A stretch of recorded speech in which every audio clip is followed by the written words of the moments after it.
మేము పోరాడి మైక్ తీసుకుంటే మీరు ముఖ్యమంత్రిని విమర్శించొద్దు అంటాడు. ఇదెక్కడి పద్ధతి? అంటే ఇలా రాహుల్ గాంధీ గారు పార్లమెంట్ లో ప్రధానమంత్రిని విమర్శిస్తలేరా?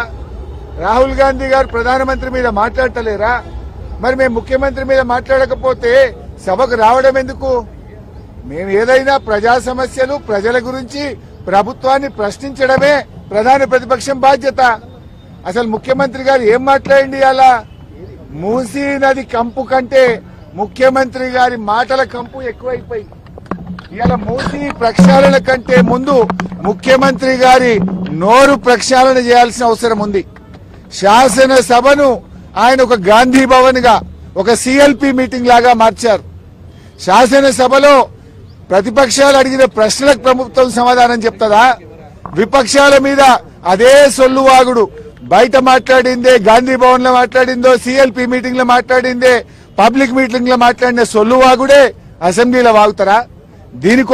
దీనికోసమేనా అసెంబ్లీ సమావేశాలు పెట్టింది?